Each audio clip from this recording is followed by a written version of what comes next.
Ok? Podemos continuar então?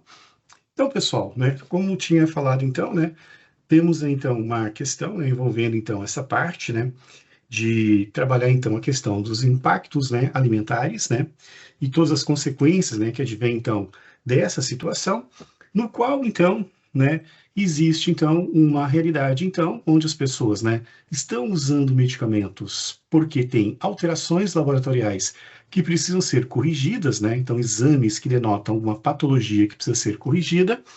E da mesma forma, né, você vai ter situações, então, em que, né, ou o medicamento não cumpre o seu papel esperado por interferências alimentares, né, e isso vai aparecer no exame, ou, se não, os medicamentos vão interferir na questão de absorção de nutrientes, e desta forma, então, também teremos influência nas questões laboratoriais, né, relativos, então, né, a algumas situações de hipovitaminose, de má absorção de ferro, entre outras características.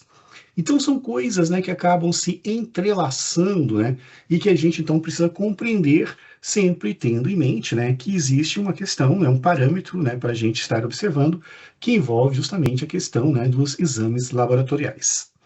Bom, então, né, o que nós temos, né, para hoje? Temos uma realidade onde nós temos, então, as interações que ocorrem, né, que pode ser de caráter físicas, né, químicas e até mesmo fisiológicas, que a gente vai estar abordando na aula de hoje, no qual, então, né, alimentos e medicamentos, né, estão, né, predisponentes, né, a ter vários tipos, né, de interações, né, que vão afetar tanto a resposta terapêutica, como está aqui, né, descrito, como a questão também de absorção de nutrientes em outros casos, né, levando a complicações que o paciente pode vir a apresentar. Tem uma prevalência, sim, significativa, até porque, né, para pacientes que fazem uso de medicamentos crônicos, hipertensos, diabéticos, né, pessoas com dislipidemia, entre outros, né, você tem dois eventos que ocorrem diariamente na vida daquela pessoa, que é a questão do uso da medicação e a questão, né, da alimentação. E podemos ter, né, até 58,5%, quase 60%, né, de adultos que apresentam tipos de interações clinicamente relevantes. Nós temos as interações convencionais que não geram problema, mas temos as interações clinicamente relevantes. E é essa que a gente vai ter um foco maior, porque ela pode acontecer com uma certa previsibilidade do que está ocorrendo, e também ela pode acontecer, né, de uma forma grave em uma situação em que não deveria ocorrer, mas o paciente tem alguma debilidade, seja ela renal, seja ela na questão, né, de hepática também, né, porque isso tem influência bastante na questão da funcionabilidade dos medicamentos. Isso impacta tanto na eficácia quanto na segurança, né, porque alguns tratamentos deixam de funcionar por causa de interações alimentos-medicamentos e novos problemas de saúde podem surgir quando você tem, por exemplo, medicamentos que impedem, né, a absorção de certos nutrientes. E a questão, né, da interpretação laboratorial, né, que assume um papel importante e que todo profissional da saúde, incluindo o nutricionista, tem que ter a consciência de que, se tem uma alteração laboratorial, ela pode ter diversas causas, incluindo uma questão patológica pura e simples, mas também ela pode ser, né, potencializada pela questão de outros fatores, como a questão do uso de medicamentos, né? Então, né, essas interações elas podem, né, levar a alterações significativas, né, que podem gerar, inclusive, né, denotar falta de eficácia de um tratamento ou surgimento de novos problemas de saúde também. Então, os objetivos dessa aula de hoje, né, é compreender os mecanismos, né, que envolvem essas interações, com ênfase à questão do processo bioquímico entre alimentos e medicamentos, né, as interações que vêm a acontecer. Também a questão de identificar, né, essas interferências, quais são, né, os padrões alterados, né, por questões que envolvem, né, presença de medicamentos e hábitos alimentares, né, que vão levar essas alterações e que devem ser tratadas como tal, né, e não como paciente que tem uma patologia isolada. Da mesma forma, então, né, a gente vai ver um caso clínico, né, e no ambiente virtual tem outro caso clínico para vocês estudarem, né, E, além disso, também, né, desenvolver estratégias, né, pensar como, né, a questão de cuidados, né, manejo nutricional pode reverter algumas situações em que o paciente pode, né, estar em risco, mesmo usando uma medicação ou mesmo tendo uma alimentação, né, dieta saudável, mas fatores intervenientes fazem com que o risco seja aumentado. Para isso, então, a gente tem que recorrer, né, a alguns conceitos, né, lá da farmacologia. Um deles é a farmacodinâmica, que a gente vai estar abordando em alguns momentos, que é um conceito, né, que basicamente diz o seguinte, né, farmacodinâmica, gente, é tudo aquilo que o fármaco administrado faz no organismo da pessoa. Então, né, eles vão se ligar, né, a regiões, né, denominadas, né, de receptores, e uma vez então, né, que um fármaco se liga a um receptor na membrana celular, ele faz com que o citoplasma da célula tenha uma atividade, né, extra incrementada ou reduzida. E isso faz com que você tenha correção de certos processos metabólicos. Como, por exemplo, você pode, né, com medicamentos, né, dilatar os vasos nos brônquios e reverter quadro de asma, né? Então, isso é o quê? É um fenômeno farmacodinâmico, porque o medicamento alterou, né, a questão da musculatura lisobrônquica e fez com que ele dilatasse e a pessoa conseguisse respirar melhor.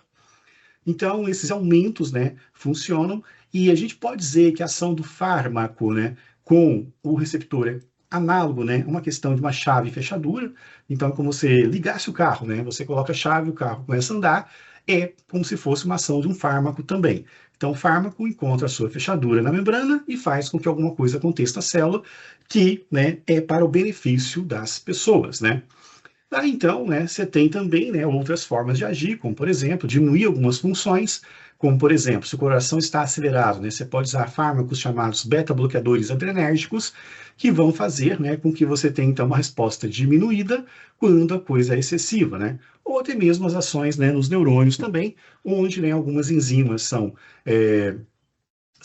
inibidas, né, que é outra forma de interagir também, não só com o receptor de células, né, do qual então você tem ação. Então, gente, farmacodinâmica é tudo aquilo que está relacionado à ação de uma molécula no teu corpo que vai fazer um efeito que se espera que seja terapêutico, né? E isso, né, tem várias implicações, inclusive na questão, né, alimentar, como a gente vai ver mais adiante.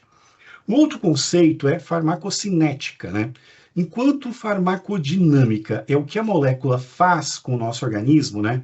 Dilatando músculos, né? Relaxando músculos, né? Aumentando motilidade gastrointestinal, desacelerando o coração, tudo que é o resultado, né, que você consegue perceber na fisiologia de uma pessoa, a farmacocinética é justamente, né, um conceito diferente porque analisa aquilo que o nosso corpo faz com a molécula.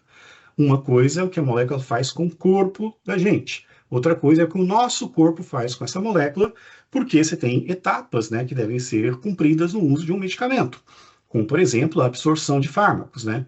Então, a absorção de fármacos é um processo farmacocinético importante, no qual, então, boa parte dos fármacos, né, tem ação oral, que é a desejada, e uma absorção gastrointestinal, no qual pode encontrar alimentos, encontrar proteínas da dieta, pode encontrar carboidratos, pode acontecer, né, alteração do pH, segundo o alimento que está sendo utilizado, né, pH do estômago e pH do intestino, enfim, né, você tem várias questões que influenciam na absorção. Então, é o meu corpo fazendo uma coisa com a molécula que pode ser deixá-la entrar ou não entrar no meu corpo. E você tem outras formas também, né? Você tem as injetáveis, por exemplo, né? Que aí, no caso, né, geralmente é quando você quer um efeito mais rápido, né? Porque esse processo de absorção, ele é lento e demorado. Daí, além disso, né, nós temos o que também, né?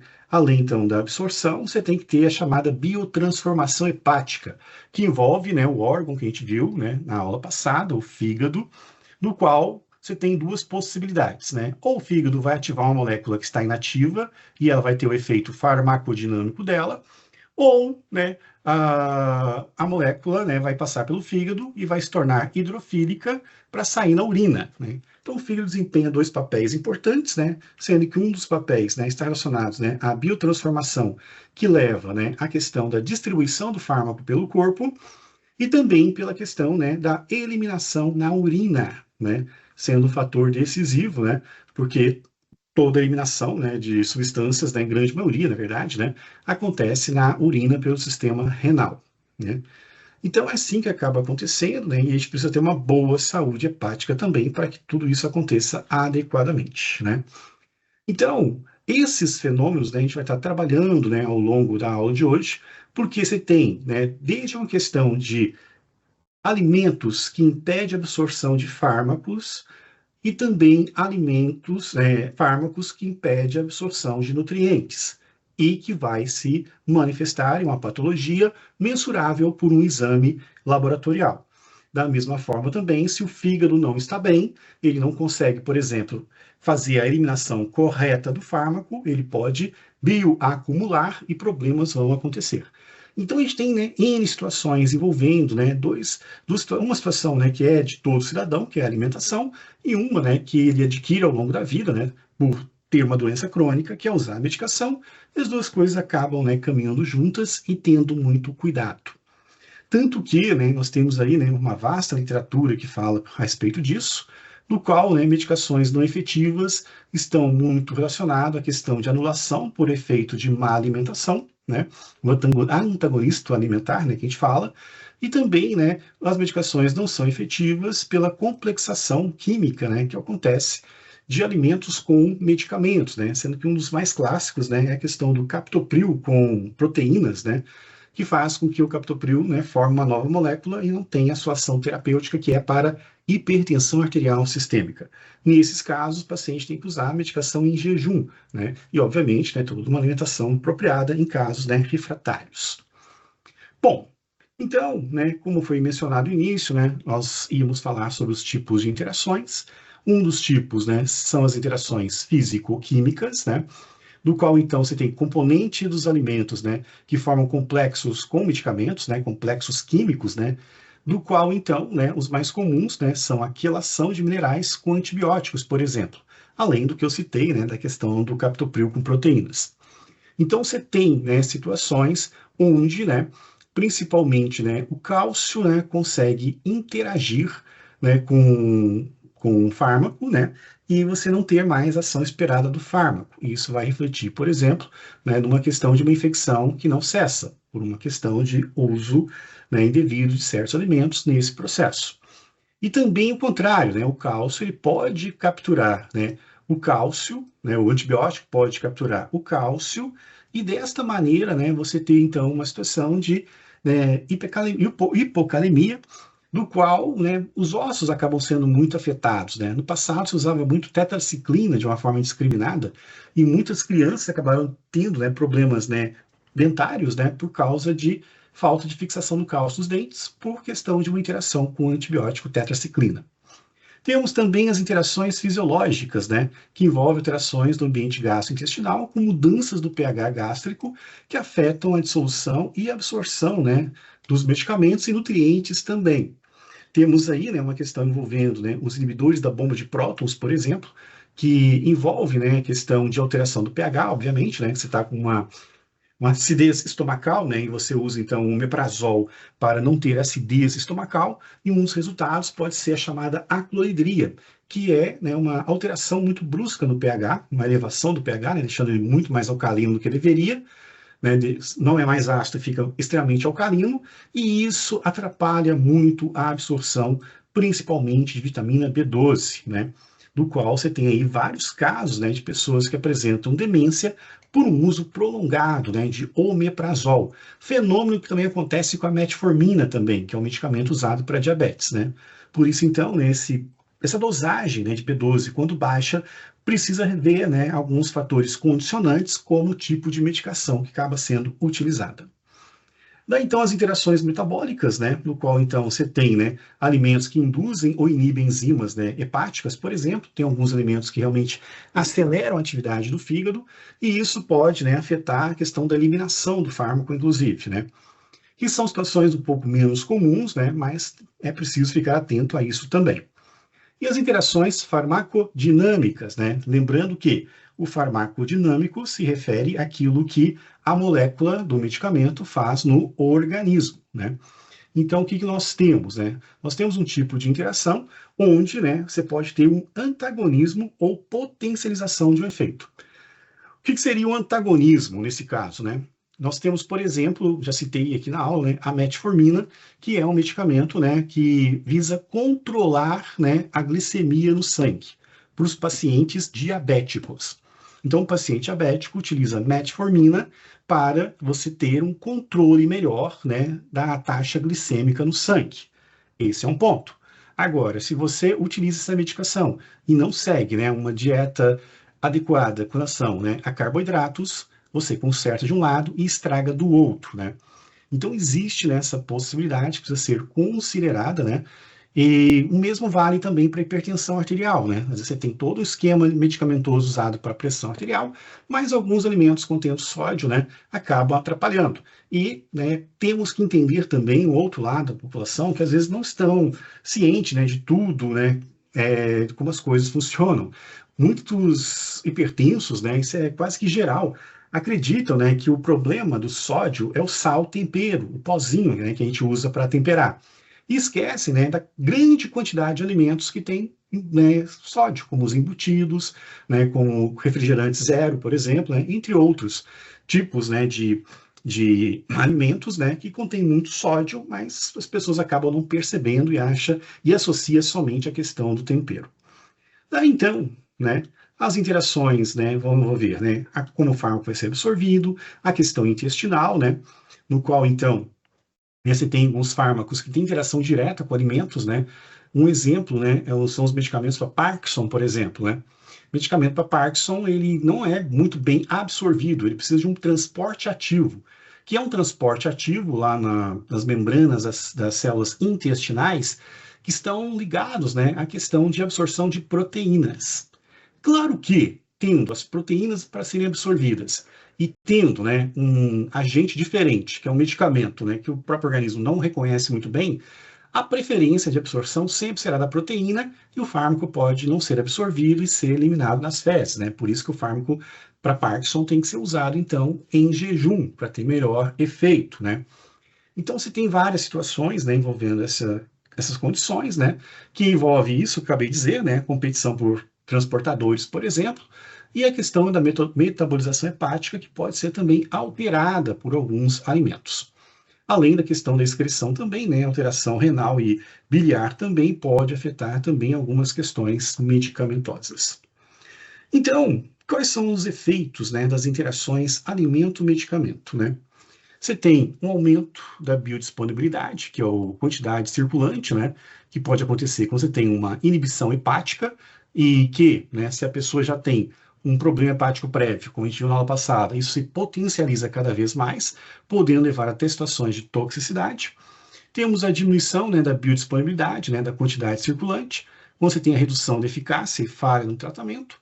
Você tem alterações no metabolismo, né, que atrapalham também a permanência do fármaco no organismo, e as alterações bioquímicas, né, onde então parâmetros laboratoriais independentes do efeito terapêutico acabam acontecendo e precisam ser mensurados. Bom, então, o que interfere, né, nessas interações, ou melhor dizendo, o que influencia nessas interações? Estado nutricional, né, então a composição corporal, estado nutricional afetam a distribuição e metabolização do fármaco. Então, pessoas subnutridas têm perfil, né, farmacodinâmico e farmacocinético diferente. Pessoas, né, que não têm um padrão alimentar, né, vamos dizer, adequado, atrapalham, né, as ações de certos fármacos e a não atenção, né, de padrões, né, farmacológicos e alimentares pode fazer, então, que você não tenha o efeito esperado se um fármaco for administrado junto com o alimento, por exemplo. Então, a composição da dieta também, né, é um outro fator que influencia, né? Alimentações ricas em proteínas, por exemplo, fazem complexações, né, com alimentos, né, desculpa, com medicamentos, né, principalmente aqueles que contêm enxofre, porque a cisteína, né, é um forte componente de complexação. Horário da alimentação, né, também, né, é importante, né, ser considerado por causa das interações que pode acontecer. A questão genética, né, que não tem muito o que fazer, né, a gente já nasce com nossos genes, né, mas todas as outras situações aqui, né, são previsíveis e passíveis de prevenção quando as interações acontecem. E as patologias pré-existentes, né, que a gente tem que ter um capítulo especial, né, uma atenção especial com relação a isso,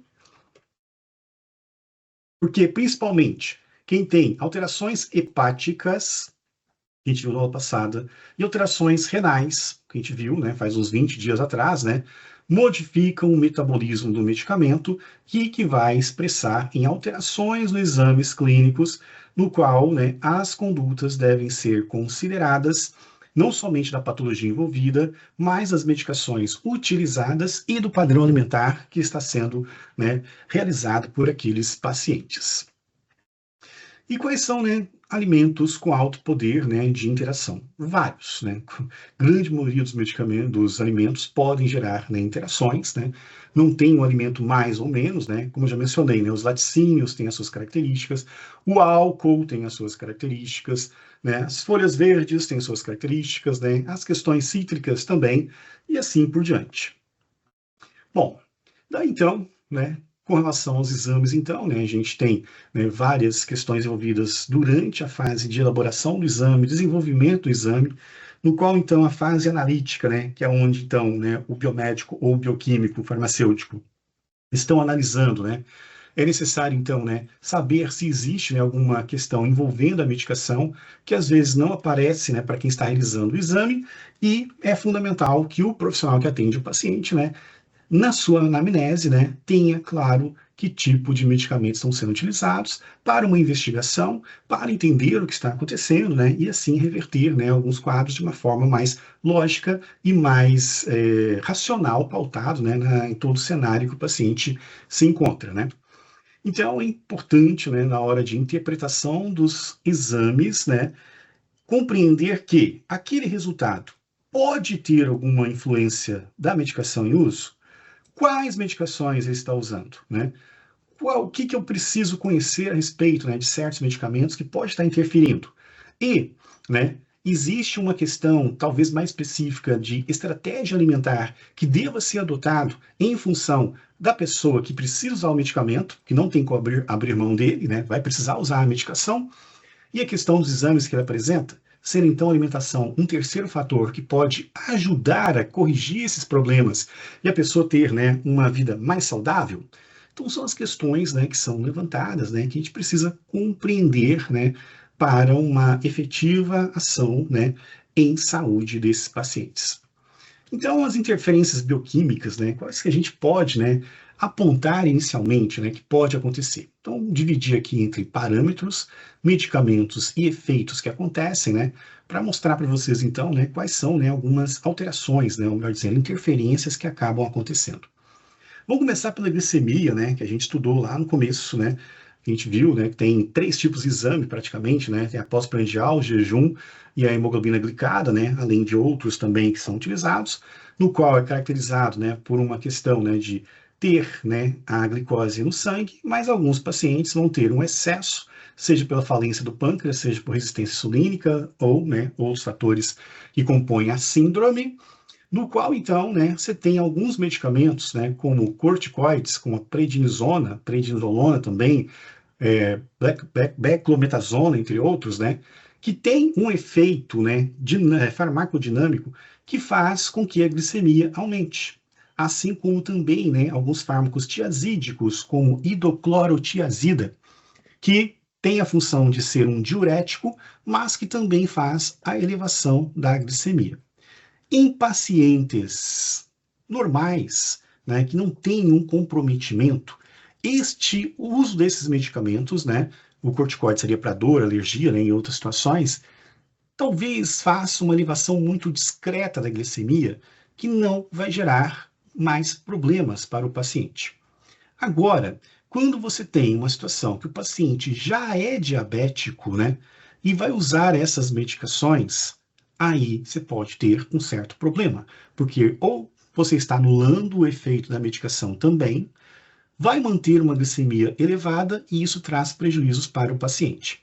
Nesse caso, é indispensável, né, caso seja impossível, né, suspender os medicamentos e ele necessite clinicamente, né, desses medicamentos, né, de uma forma absoluta, uma intervenção nutricional para ajustar a questão glicêmica, né, através dos alimentos, né.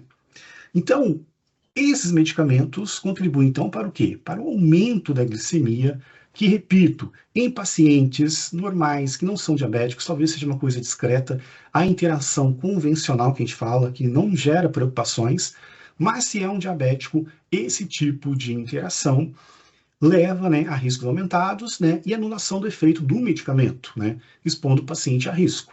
Nesses casos, um plano alimentar deve ser considerado, né, com redução de carboidratos, entre outras atitudes, né.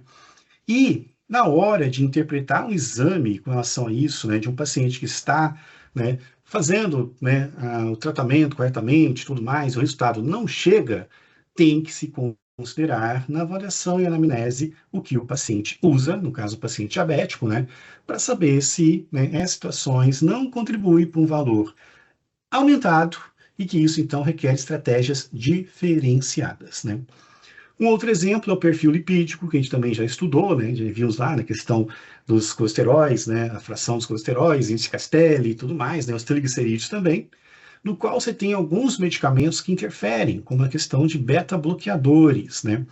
Então, beta-bloqueadores, né? Você tem aí o atenolol, propanolol, metoprolol, carvedilol, né? São medicamentos usados para pacientes, né, que têm é, hipertensão arterial sistêmica, né, que ajuda o controle da pressão arterial, evita, né, situações de angina, por exemplo, no qual, então, né, além da sua ação no coração, de desacelerar o coração e fazer com que o coração trabalhe menos, e isso reduz a pressão arterial, ele tem outros efeitos, né? Porque ele bloqueia justamente a adrenalina. E a adrenalina bloqueada, né, em alguns tecidos, né, favorece o aumento de triglicerídeos, né? Então, novamente, né, se pega um exame, o triglicerídeo está elevado, está resistente, né, na questão do controle, é preciso investigar, né, se não existe uma questão de uma medicação em uso. Muito pouco provável que se faça, né, a retirada do medicamento, né? Mas, né, também o triglicerídeos alto não é interessante. Então, novamente, né, uma questão de estratégia alimentar se torna importante aqui. Enzimas hepáticas, né? A gente viu o ALT e AST na aula passada, né? Gama GT, entre outras, né? O que acontece, né? Alguns medicamentos, né, como as estatinas, né, simvastatina, atorvastatina, e alguns anti-inflamatórios não esteroidais, como principalmente o paracetamol, acabam, né, contribuindo, né, para uma situação de você ter, então, né, alterações nas enzimas hepáticas, porque são hepatotóxicos, né? Não que a estatina, né, vai estragar o fígado, nem que o paracetamol também possa causar isso. Paracetamol muito numa questão de altas doses, né? Do qual, então, você vai ter, então, né, uma redução, né, da boa atividade hepática por destruição de células que vão liberar as enzimas, né, como a questão do ALT e do AST, que é uma situação que denota, né, que células estão morrendo. Então, a elevação do ALT e do AST está relacionado, então, né, a essas situações, né, do qual, né, em termos alimentares, né, a grande preocupação, no caso, é o álcool, né, porque o álcool, se for usado junto com paracetamol, gente, detona o fígado, né, e aí situações piores acabarão acontecendo.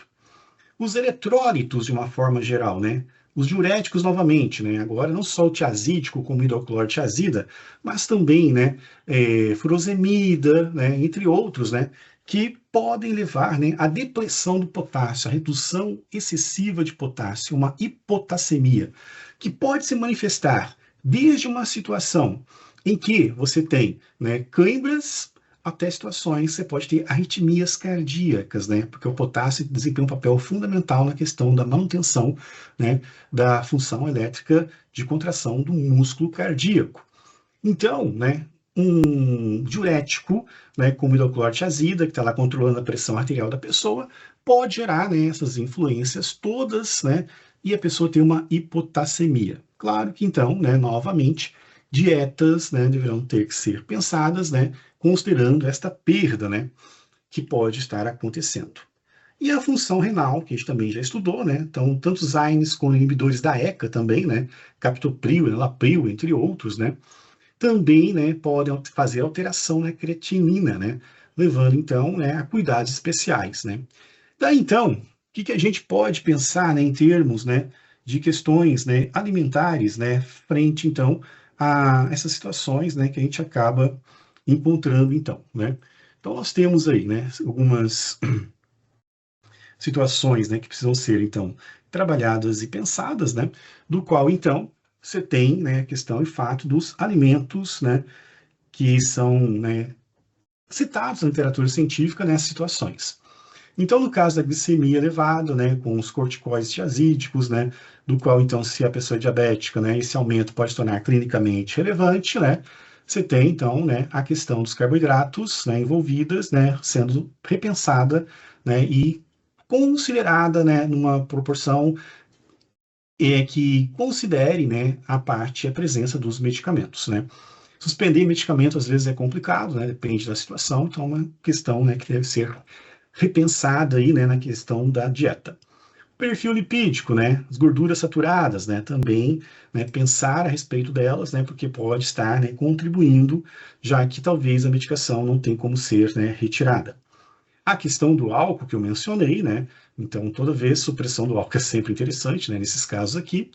A questão dos alimentos ricos, né, em potássio, né, que está errado aqui. Então, o potássio, né, acaba sendo útil nas situações, né, e a proteína de alto valor biológico também, né, na questão da função renal.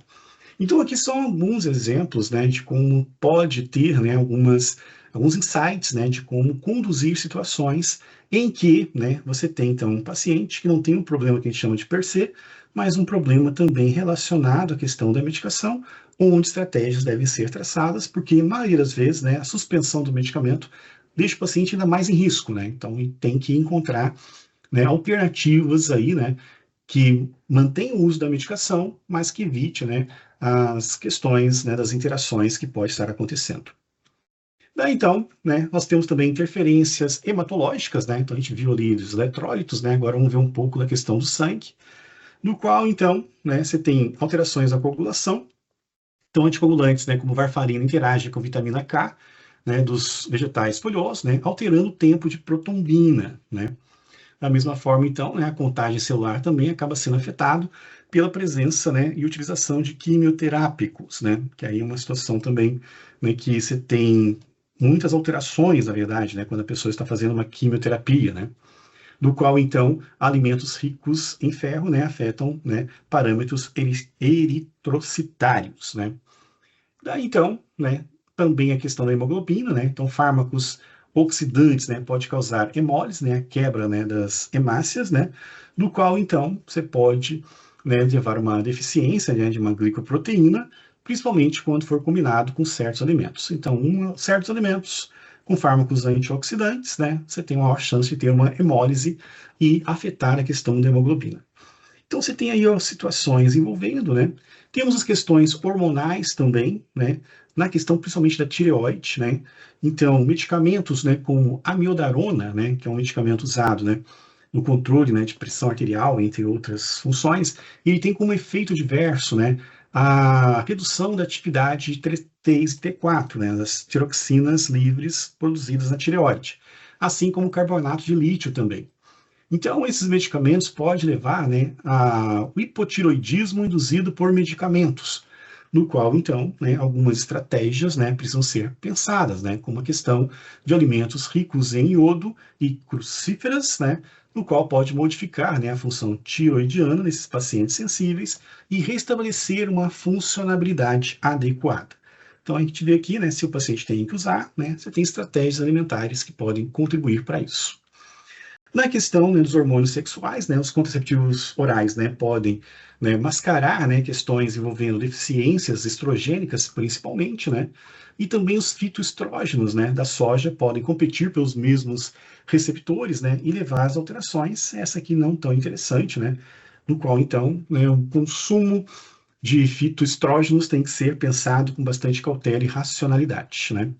Da mesma forma, né, a questão do eixo hipotálamo hipófise adrenal, onde você tem então, né, corticosteroides, né, que suprimem, né, o ACTH, né, e o cortisol endógeno, complicando interpretações, né, levando então a situações, né, no qual, por exemplo, a cafeína e outros estimulantes, né, elevam transitoriamente o cortisol sérico, confundindo a interpretação do exame. Hoje nós temos um problema com relação a isso, né, que é o uso dos estimulantes, né, dos energéticos, né, do qual então você tem uma manifestação, né, de um estresse, né, que é decorrente do próprio medicamento, do próprio produto utilizado, né? E da mesma forma também, né, uma alteração no cortisol, que é uma expressão, né, dessa situação, né, de estressante, né, que pessoas estressadas realmente produzem cortisol, que confundem, né, os profissionais de saúde que vão interpretar o exame, porque às vezes acham que é uma questão de um tipo de ansiedade que pode estar acontecendo, quando na verdade está associado, né, à questão de uso de energéticos, né? E além disso, né, toda essa estimulação, ela ainda gera um certo limite que o organismo pode ter, né, sérias consequências com relação a isso, dados os casos, né, de pessoas que estão tendo, né, ataques cardíacos em função do uso, né, de estimulantes, né, à base de, né, desses compostos, né, que acabam sendo então utilizados, né, no qual tem cafeína, né, e outras substâncias também estimulantes, né, que compõem então os energéticos. Bom, né, daí se tem, né, a questão, né, dos vegetais folhosos também, tem uma interferência muito forte na questão da varfarina, antagoniza, né, inibe o efeito da varfarina, né, do qual, então, né, é um evento que acontece até 30%, e pacientes que têm, né, trombose venosa profunda e utilizam varfarina, se consumir, né, vegetais verde cor escura, pode ter, então, né, alterações significativas na terapêutica e também no exame, sendo o exame, então, a forma, né, de você compreender o que está acontecendo, né, e propor, então, alterações, né, com relação a estas, né, mudanças, né.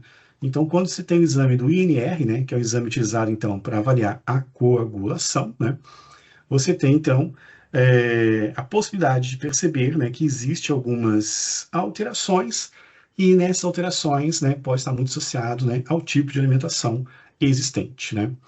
Então, 90% do sucesso terapêutico, né, depende muito, né, que pacientes, né, com ingestão de constante vitamina K mantêm, né, um INR mais estável. Bom, né, e a orientação não é evitar vegetais folhosos, verdes escuros, né, mas manter um consumo consistente para facilitar o ajuste de dose, né, do anticoagulante. Então, não é uma coisa restritiva, né, e nem é uma coisa livre, né, é uma coisa que deve ser também monitorado e que é importante. Daí, na questão dos laticínios, né? Temos aí, então, principalmente a formação de complexos, né? Do qual, então, o cálcio e laticínios, né, formam quelatos com tetraciclinas e fluoroquinolonas, né, que são antibióticos. Tetraciclina, né, muito pouco usada ultimamente, mas as fluoroquinolonas têm bastante uso, principalmente em nível hospitalar, né? Quando, então, há interação, né, do cálcio dos laticínios, né, que pode vir pelo leite, pelo queijo, né, entre outras formas, né, é, acontece uma existência de complexos, né, químicos que se formam, novas moléculas que se formam, que não são absorvidas pelo organismo, né. Então, nós temos essa realidade, então, no qual, então, você tem redução dessa biodisponibilidade, né, que é o efeito esperado, e os antibióticos, então, pode ter uma ação reduzida em até 80%, né. Então, né, é uma questão, então, a ser considerada, principalmente nessa classe, né, de fluoroquinolonas, no qual esse tipo de interação, né, é muito relevante clinicamente, e, né, os exames não vão regredir, né, e às vezes nem adianta trocar o antibiótico. Se você trocar por uma classe semelhante, né, e o hábito se manter, né, você tem o mesmo problema acontecendo. Então, na hora de verificar, né, fracassos terapêuticos, né, é importante saber, né, o que a pessoa está utilizando e que alimentação ela está adotando para evitar alguns problemas. A questão do álcool, né? O álcool, então, né, tem o seu uso recreativo, né, tem o seu uso patológico também, na questão do alcoolismo, por exemplo. E aqui, né, a gente pode fazer um comparativo, né, do consumo do álcool na questão, né, que a gente pode falar consumo agudo, que seria o recreativo, né, se usar eventualmente, né, para uma socialização, e o consumo crônico, que aí no caso está muito associado à questão do alcoolismo, né. O que nós observamos, né, de efeitos, né, que são atribuídos ao álcool, né, de uma forma geral, principalmente, né, na questão das funções hepáticas, né. A enzima AST, né, tem, né, um certo padrão quando o consumo é agudo, ocasional, mas o consumo crônico, principalmente na questão do alcoolismo, você tem, né, uma elevação muito acentuada, que denota que você tem perda, né, da função hepática e perda de células, né. Se a gente pegar o ALT, por exemplo, segue um padrão semelhante, né, com uma elevação também considerada, né, do alt, que a gente sabe que se dividir um pelo outro, né, e der valor acima de 2, há, né, uma comprovação de que o problema está relacionado realmente ao álcool, né, o consumo de álcool totalmente crônico. E ainda tem os demais marcadores, né? O gama GT, que a gente viu na aula passada, né? Ele se eleva, né, muito na questão do consumo crônico, né? Então é um valor bem alterado, né, em pacientes com alcoolismo, e a fosfatase alcalina segue o mesmo padrão também, né? Então, né, são alterações que acontecem, no qual então, né, pode descartar, né, em alguns casos, né, o risco de uma doença hepática, né, em função do hábito, né, da doença alcoolismo, mas também é um alerta, né? Porque se você tem uma situação que a pessoa já tem um problema hepático, seja uma esteatose hepática, seja, né, um outro problema hepático, seja uma hepatite, e a pessoa ainda não conseguiu, né, lidar com o seu alcoolismo, a tendência é piorar cada vez mais. E nesse caso aqui não tem muito o que fazer, né? Principalmente no caso de um alcoolismo, a não ser, né, uma situação restritiva, né? Não consumir álcool para não perder, né, a sua função hepática, que gera muitos problemas, né? Então aqui nós temos então, né, um tipo, né, de interação e o que acaba acontecendo. Da questão da cafeína, né, tão usada aí, né, as pessoas gostam, né, de tomar o seu café, algumas pessoas também abusam do café também, né? O que acontece com relação à cafeína? Presente também, né, em alguns energéticos também, né? Na questão da cafeína, ela tem os seus efeitos farmacológicos, né? Ela, então, antagoniza alguns efeitos de beta-adrenérgicos, né? Então, paciente hipertenso que tem consumo excessivo de café pode ter uma interferência no resultado terapêutico, ou seja, o antihipertensivo conserta de um lado, a cafeína estraga do outro. Você tem pacientes, né, que usam esses beta-bloqueadores, então, né, e a eficácia fica comprometida, como eu acabei de falar, né? E temos, né, a questão da potencialização de efeitos estimulantes como metilfenidato, né, que também sofre influência de cafeína. São dois tipos de interferências e interações. Tem a ocasional, que eu falei para vocês, que não tem relevância clínica. Então, você tomar um café ocasionalmente, né, pela manhã, pós-almoço, ou quando sentir vontade, você vai ter, né, uma influência mínima transitória, né, que não gera tantos problemas no controle da pressão arterial e nem, né, numa questão de interação com metilfenidato. Agora, né, as pessoas que usam abuso de cafeína, de energéticos que são carregados de cafeína, entre outras substâncias que têm cafeína, o uso abusivo pode comprometer, né? Tanto que, como eu mencionei, né, tem muitos casos associando uso e abuso de energéticos com infarto agudo do miocárdio e até alguns casos de AVC. Por que que isso acontece, né? Porque você então dá uma estimulada, né, principalmente, né, na questão cardíaca, né, que faz então que o seu coração trabalhe mais do que vai conseguir, porque o estímulo é muito grande, e uma hora não vai dar conta mais, né? Então a coisa desanda. Se é hipertenso, então, piorou. Se está tentando controlar a hipertensão com medicamento, é quase uma sacanagem, né? Porque você está estragando o efeito do medicamento. Então a cafeína, gente, ela tem que ser pensada com relação ao seu uso, né? É como o álcool também, né? Então você tem situações que não vai gerar problemas, mas tem pessoas que usam e abusam, não do café em si, mas hoje em dia principalmente de energéticos, né? E isso então tem que ser levado em consideração, né? Daí então, né, você vai ter elevação de níveis de catecolaminas urinárias e plasmáticas, né, que acabam aparecendo na urina, né? E também pode interferir na interpretação de teste de feocromocitomia, né? Que dá um falso positivo nessas situações. E também altera resultados, né, de teste de estresse cardíaco, né? Então, você vai fazer um teste para saber como é que está a sua saúde cardíaca, né? Você pode ter desde falso positivo a falsos negativos para várias situações, né? Então, cafeína também é uma coisa que tem que ser pensada, né, e orientada com relação ao uso em casos persistentes de pressão não controlada, arritmia cardíaca, entre outros, né, investigar se a cafeína não está sendo, né, uma vilã nessa história, né, incluindo atrapalhar a medicação. Então, né, a abstinência da cafeína se torna importante, né, em várias circunstâncias. Daí, então, com relação à glicose, né? Então, com relação à glicose, né, tem esse gráfico, né, que nada mais é, né, do que estudos que foram realizados, né, em meta-análise, né, com relação ao perfil, né, que se espera, né, de fármacos, de uma forma geral, né, na questão da glicose, o que nós temos aqui? Temos três situações, né? Então, a situação 1 seria, né, de uma glicemia, né, tá errado aqui, tá, gente? Desculpa, tá? Acabou aqui na tradução ficando errado. Seria, né, de um diabético, né? Então, o que está em vermelho aqui seria de um diabético, correto? Aqui, em verde, é o diabético controlado, certo? Então, ele usou um hipoglicemiante e controlou. E o que nós, então, observamos? Uma questão, né, extremamente normal e natural, né, de uma pessoa, então, que tem um valor glicêmico, principalmente, né, no desjejum, né, então aqui seria ao acordar, aqui seria na hora do café da manhã, e aqui, né, já se preparando antes do almoço, né, no almoço você vai ter novamente um pico, né, glicêmico. O que a gente observa, né, que o diabético, então, que tem, né, esta concentração aumentada, e que é prejudicial para ele, né, no desjejum, né, que seria a glicemia em jejum, usando uma metformina, ele consegue ter a sua normalização.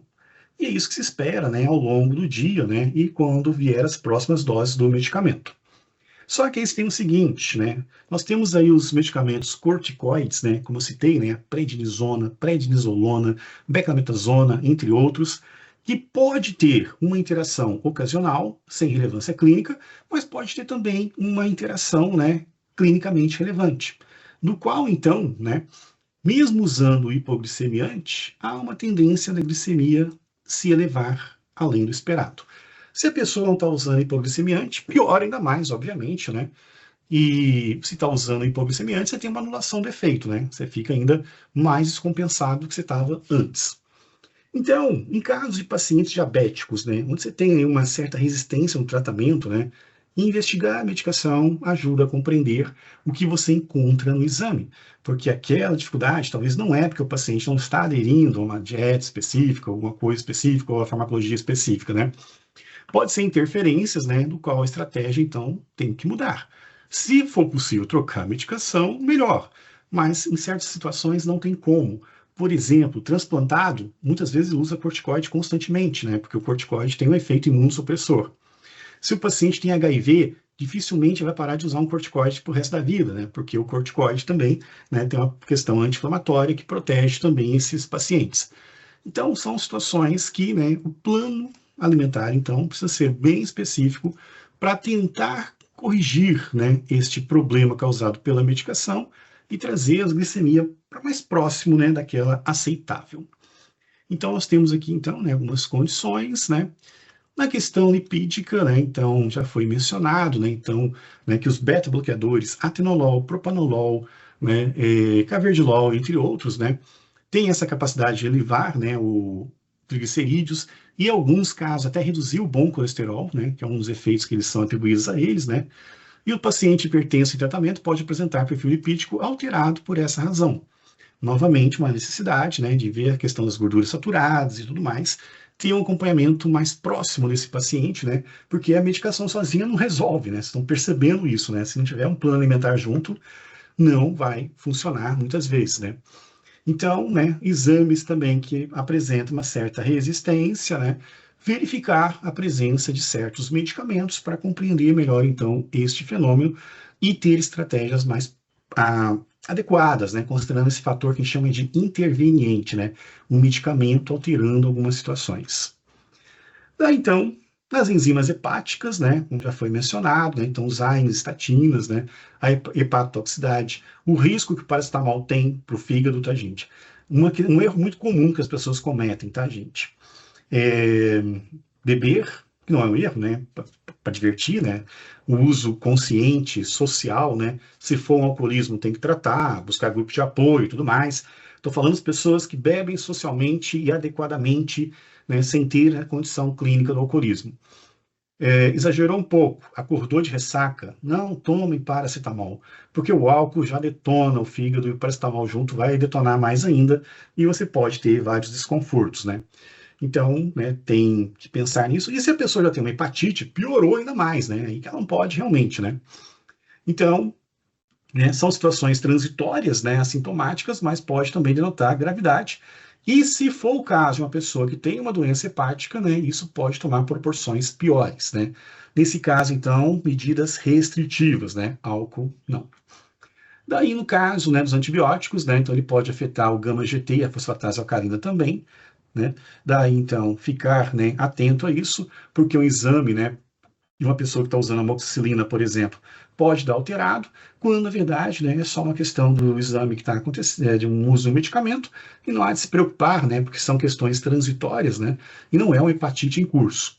Claro que se é um paciente que tem hepatite em tratamento, né, tudo tem que ser visto com mais cautela, né. Daí então, né, os alimentos hepatotóxicos, né, que podem causar, né, efeitos danosos ao fígado, onde, né, o destaque sempre é para ele, né. O álcool é o principal exemplo de hepatotoxicidade, né. Sem esquecer de algumas ervas, tá, gente? Fitoterapia é uma coisa séria, fitoterapia é uma coisa científica, fitoterapia tem que ser baseada em evidências, certo? Mas, né, nem sempre isso está ao alcance de todo mundo.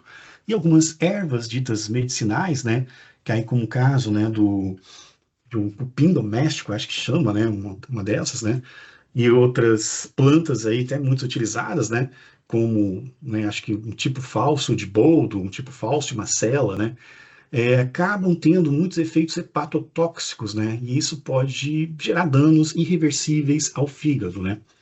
Então, cuidado, né, com as plantas e orientações, né, devem ser passadas para a população, para os pacientes, né, sempre optando por aquelas plantas, né, que tenham realmente evidências relativas à eficácia e à segurança. Daí, então, na função renal, que a gente já estudou também, né? Então, você tem, né, medicamentos que alteram, temos a questão, né, de uma hidratação que deve ser considerada, né, paciente com problemas renais, e uma dieta bem adequada, até porque aquilo que eu falei, né, de farmacocinética, farmacodinâmica para paciente com problema renal, não existe, muda tudo, né? Fica bem diferenciado de um padrão, né, que a maioria das pessoas apresenta. Então, a hidratação é fundamental, porque a desidratação vai concentrar metabólitos e altera os valores, né? Porque se você tem pouca água circulante, né, menos volume, maior, né, a densidade, né? Então, isso é uma questão que deve ser considerada, a hidratação é fundamental. Evitar os AINES, né, porque afetam a questão, né, do rim e da retenção hídrica. E os diuréticos, né? AINES aqui, leia-se, tá, gente? Ibuprofeno, diclofenaco, nimesulida, né? Piroxicam, todos esses anti-inflamatórios, de uma forma geral, né? Tem que ser usado com muita cautela em quem tem problemas renais. E os diuréticos também, né? Pode levar a alterações eletrolíticas, como a gente viu, né? Os tiazídicos, por exemplo, eles retiram potássio do corpo, e isso para um paciente com problema renal pode, né, causar danos mais extensos, né? Então, paciente renal, gente, e medicação tem que ser uma coisa muito bem acompanhada, de uma forma bem interdisciplinar, porque realmente, né, são pacientes que passam por situações bem delicadas com relação a essas realidades. Bom, né, então, né, ainda falando dos eletrólitos, então, né, então você tem o potássio, né, questão de diuréticos, né, a hipocalemia, como já foi mencionado, né, o espirolactona, que é um diurético que faz o contrário, espirolactona aumenta potássio, assim como IECAS, né, que é o captoprilo, enalapril, também aumenta potássio, né? Você tem, né, a questão do sódio, né? Você tem influência dos diuréticos, né, que pode levar a uma hiponatremia. Você tem a questão do cálcio, né, suplementos de vitamina D, né, no qual então você pode ter uma hipercalcemia. E você tem, né, o magnésio, né, onde os diuréticos e inibidores da bomba de prótons, leia-se omeprazol, lansoprazol e pantoprazol aqui, né, pode levar à hipomagnesemia, né? E também, né, os IBPs pode levar a uma baixa concentração de vitamina B12, que pode levar a casos de demência nos pacientes por hipovitaminose B12. Bom, diante de tudo isso, então, né, você tem então as alternativas, né, que podem ser pensadas, né, para esses pacientes para contornar o problema e que ele tenha uma farmacologia mais segura, certo? Daí então, com relação às vitaminas, né, você tem alguns anticonvulsivantes que afetam a vitamina D, né, e cálcio também, mas é uma coisa bem mais rara. Os antibióticos, que além do cálcio que eu já mencionei, né, também pode ter zinco, ferro e magnésio, porque elas são, né, mas são uso muito restritos, né, que você não usa constantemente. A única exceção são pacientes com HIV, porque pacientes com HIV usam antibióticos de forma contínua, a modo de prevenção, porque qualquer infecção pode, né, fazer um grande dano para ele, porque o sistema imunológico está comprometido pela doença, do HIV. Então, pacientes que utilizam, né, antibiótico de forma contínua, de forma preventiva, precisam ter, então, esse controle. Então, no atendimento de um paciente HIV, é importante, né, verificar se ele está usando antibiótico de forma contínua, que está correto para esta situação clínica específica, e as dosagens, né, desses minerais precisam ser feitas, né, até para compreender se há uma necessidade, né, de um rebalanceamento. A questão da metformina, que é usada para diabetes, né, ela também diminui a absorção de B12. Então, metformina mais o IBP, que é o omeprazol, tem causado danos impressionantes nos idosos, principalmente, porque você tem uma questão de manifestação de demência, que as pessoas até acham que é Alzheimer, mas não é. É só falta de vitamina B12, né? Além de outros sintomas que a pessoa pode sentir, né? Fadiga intensa, né? Entre outras características, né? Então, né, é importante verificar isso, e é um tipo de demência reversível com o uso de vitamina B, com a reposição de vitamina B12. Temos também, né, as interpretações, né, então dosagens vitamínicas, né, devem ser consideradas. Tem um outro aqui que eu não coloquei no slide, mas também altera bastante, tá, a questão da hipovitaminose, que é o Olistart, né, o famoso Xenical, né, que é usado para emagrecer, que impede, né, a absorção de gorduras, e se você não absorve gordura, você não absorve vitaminas lipossolúveis, né, isso aí traz danos, né, significativos também. Então, né, você tem interferências muito diretas, né, que acontecem com bastante frequência, que devem ser consideradas, né?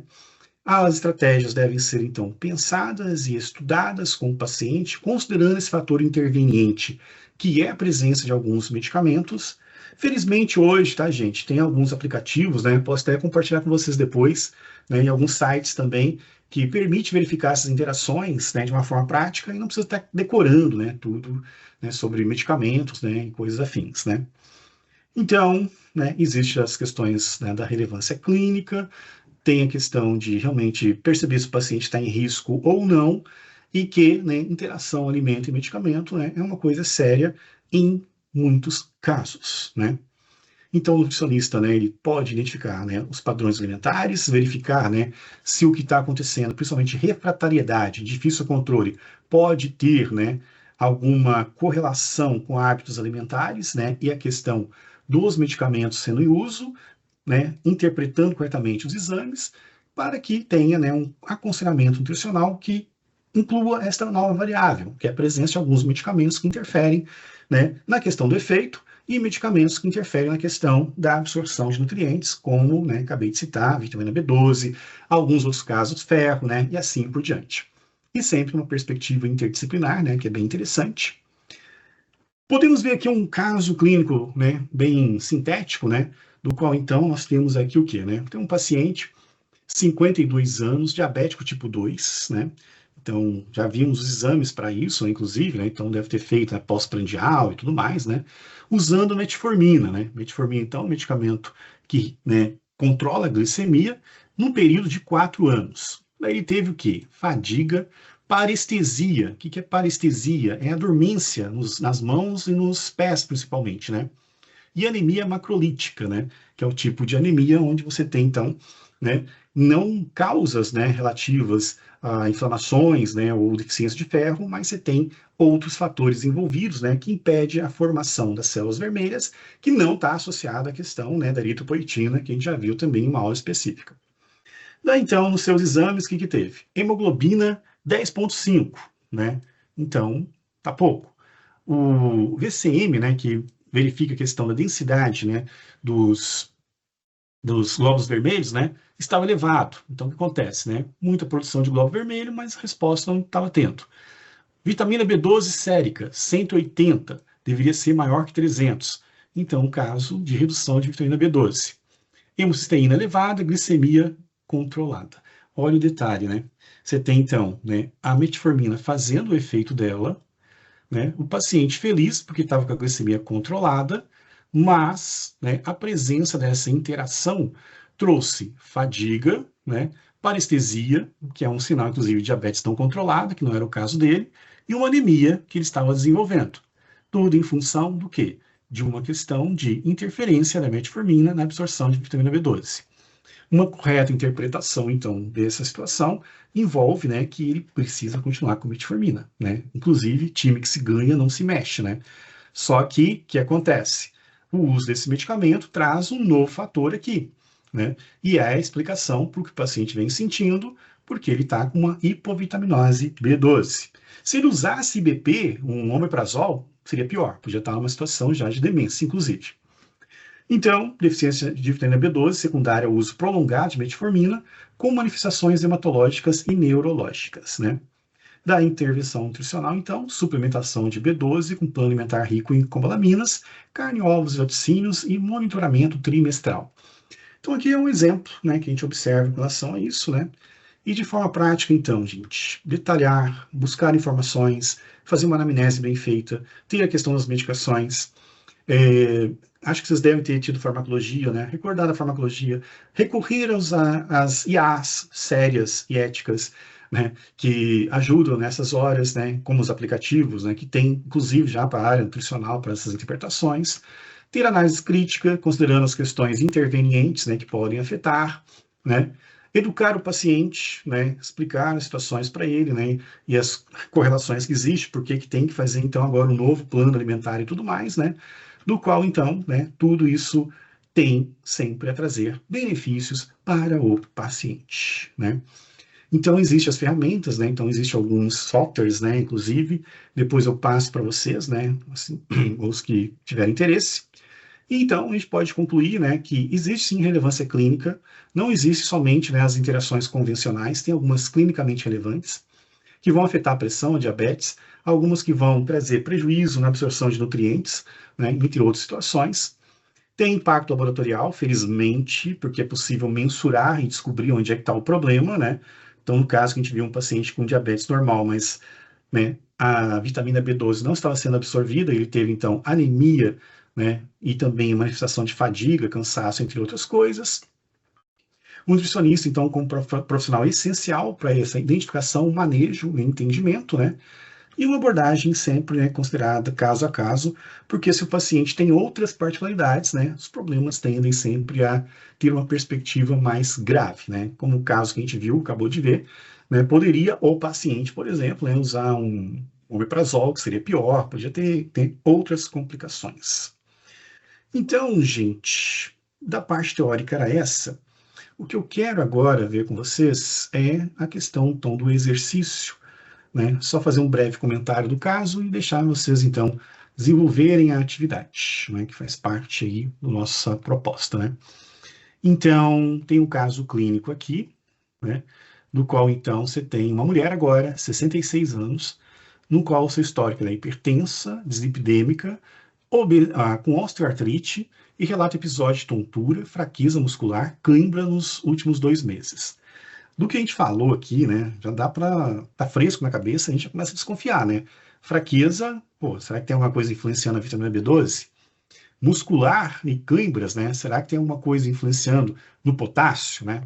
Vamos ver. De cara aparece aqui do clorotiazida, que se vocês pesquisarem, vão ver que é um diurético, né, espoliador de potássio. Então, tem talvez uma interação, né, uma alteração no exame que seja irrelevante, mas pode ser uma alteração clinicamente importante, porque perder muito potássio, né, não só dá cãibra, como pode colocar essa paciente com o risco de ter um problema cardiovascular. Temos aqui o atenolol. O atenolol, ele é um beta-bloqueador adrenérgico, que a gente viu, né, para pressão arterial. Nós vimos também que ele pode ter interferência, inclusive, na questão dos triglicerídeos, né?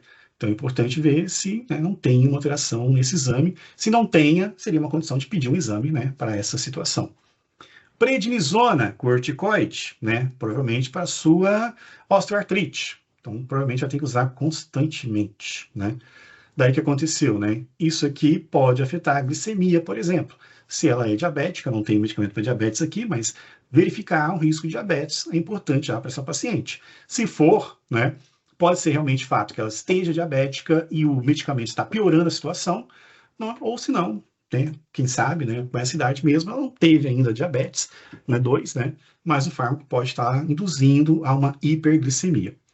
E o paracetamol? Paracetamol, né, é um anti-inflamatório que detona o fígado, vai alterar as enzimas ALT-AST. Então, né, de cara, dá para prever, né, que possa estar acontecendo de uma forma convencional ou clinicamente relevante, uma hipotassemia, uma elevação de triglicerídeos, uma glicemia elevada e talvez alterações das enzimas hepáticas, né? Se na osteoartrite ela usa o paracetamol constante, aí é uma questão de pensar em troca, né? Porque você tem outras alternativas que não detonam tanto o fígado, né? Tá, então, uma dieta hipossódica, recomendada por outro profissional, né? Café, 3 a 4 xícaras por dia, uso frequente de substitutos, né, de sal com potássio, consumo regular de vegetais folhosos derivados da soja, baixo consumo de carnes e ovos, né? Aí, então, os exames, né? Então, a gente vê que o potássio está alto, né, no valor de referência, então não tem uma certa influência.